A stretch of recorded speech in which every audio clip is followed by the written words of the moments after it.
Hello po mga kababayan, si Atty. Roelio Wong po itong ng Batas Pinoy, ang ating pong channel, isa pong legally public service program inyong lingkod in collaboration with the Integrated Bar of the Philippines, Manila Port Chapter. Ang ating pong topic sa episode nito ay may kinalaman sa tanong po sa atin ng ating taga-subaybay.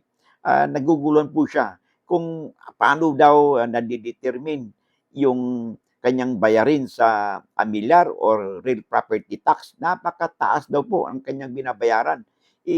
Naguguluhan po siya kung saan ba ito binabase at ano daw po ang kanyang maaring gawin, no? Dito sa ginawang pong assessment po ng assessor's office, no? Doon sa kanyang mga properties po niya. Tandaan po kasi natin, lahat po ng mga properties po, no? Real at saka mga personal, mga real properties. Pag sinabi real properties, ito po yung lupa at kasama yung bahay at improvements na nakatayo doon sa lupa, no? Kaya obligasyon po ng lahat ng landowners, mga owners po ng real properties na magbayad po ng tinatawag nating real property tax or amilyar. Okay? Okay, bago po tayo magpatuloy, no? Pag-usapan yan, kung kayo kapapasok pa lang at hindi pa kayo nakapag-subscribe, no, sa ating pong channel at sa Facebook din po, hindi pa kayo napag-follow, ay pwede po bang pakiclick po ang follow, subscribe, share, and like buttons po natin, no? Upang sa ganon ay matulungan po ninyo ang inyong abang lingkod na mapagbigay po tayo, mapalawig pa tayo, mapalawig pa natin ang ating advokasya na makapagbigay po tayo ng legal information na kalaman sa ating mga kababayan. They could be your friends, your relatives, your acquaintances, o mga OFWs po natin, no? Upang sila din ay meron pong mapupulot at matutunan sa ating mga pinag-usapan. Sabihin natin ay, lamang na ang may alam sa batas.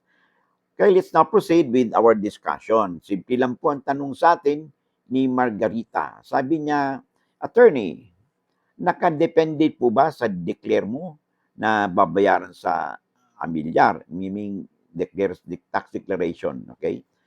Kahit ang bahay ay rough finish pa lang, sobrang laki kasi ang tax ko. Alright, so ganito yan.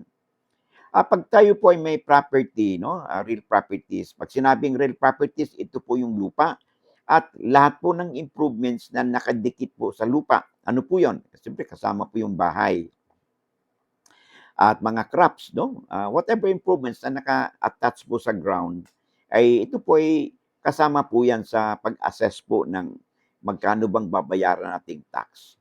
Okay, una, binabase po kasi ang binabayad natin sa ating local government sa mga properties po natin kung ano ba yung assessed value ng property.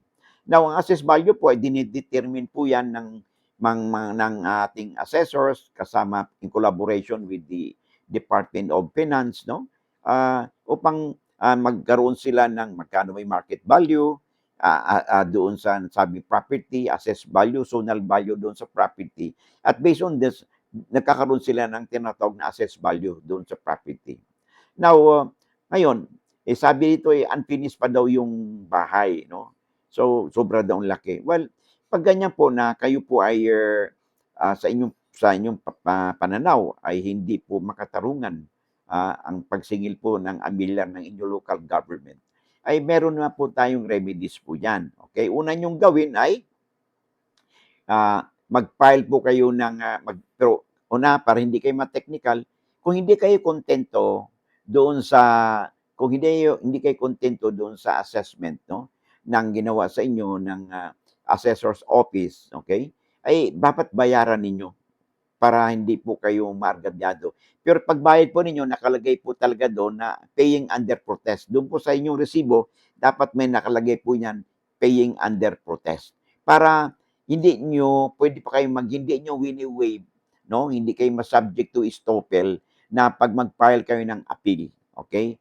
In short, saan ba kayo mag-appeal? Okay?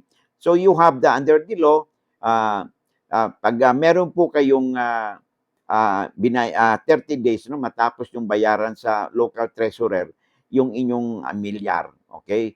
You have 30 days, no, to file your protest. Yun namang local treasurer, ay merong 60 days upang desisyonan ang inyong protest. Okay? Ngayon, kung hindi pa rin kayo satisfied doon sa desisyon ng inyong local treasurer, ay pwede pa kayong mag-file ng appeal pa rin sa Local Board of Assessment Appeals, yung LBAA. Meron silang 60 days na magbigay ng kanilang desisyon. So pag hindi pa rin kayo kontento, no, sa desisyon ng Local Board Assessment Appeals, okay, ay meron pa rin kayong karapatan na dumulog po sa higher kapulungan. Ang tawag po nito ay Central Board of Assessment Appeals, CBAA, within 30 days from receiving the decision of the Local Board Assessment Appeals. So meron po kayo ng legal remedies po dyan. So ito pong CBAA o yung Central Board of Assessment Appeals, no? Ito po ay composed po ng Secretary of Finance, Secretary of Justice, at Secretary of Local Government. So yung kanyang decision po ay maging final na insofar as the assessment po ng inyong taxes. Of course, this is without prejudice, no? To illegal judicial remedies after you have exhausted already yung administrative remedies. Pwede pa rin kayong pumunta sa korte, no? Especially kung sa inyong pananaw ay nagkaroon ng grave abuse of discretion, no? Doon sa panig ng mga public officials na nabanggit po natin. So, yes, importante po yan na mag-file po kayo ng tinatawag nating under protest, no, sa inyong mga appeals po ninyo. Tandaan po natin kasi, pag tayo kasi nakatanggap ng assessment po, no, ay tsaka kung ano man nakalagay doon sa inyong tax declaration certificate, kung natatandaan po niyo, it is subject for review every 5 years or 3 to 5 years. Kasi maaaring kasi sa ngayon, ang inyong property, lupa ninyo, walang improvements po yan. But later on, nagpagawa kayo ng improvements, okay? So, ng improvements, siyempre, tataas din ang value ng property mo. Ngayon, sabi nyo, ano pa lang, hindi pa naman raw finish pa lang yung inyong bahay na pinagawa. Well, kahit na raw finish po yan, depende po yan, no? Kasi, kung raw finish pa, pero malaki namang bahay ninyo. So, at saka, depende rin po yan, no?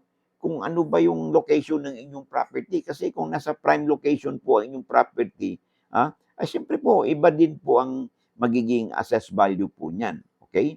Pero it doesn't mean na wala po kayong karapatan na i-question po ito, no? Yun nga, mayroon pong procedure tayo, ayun na, sundin po niyo yung procedure na ating nabanggit upang sa ganun mabigyan po kayo ng katugunan, no?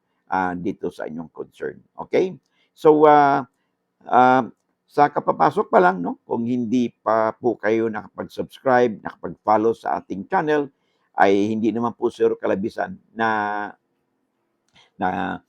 humingi po ako sa inyo ng subscribe, share, and like buttons po natin, no? Upang sa ganun ay pag may mga updates po rin tayo, you'll be notified kung maklik po yung notification bell at matulungan po ninyo ang inyong abang lingkod na mapalawig pa natin ang ating advokasya na makapagbigay po tayo ng legal informasyon na kalaman sa ating mga kababayan.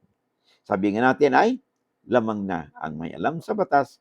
Maraming salamat and I hope to see you again in the next video po natin. Bye-bye.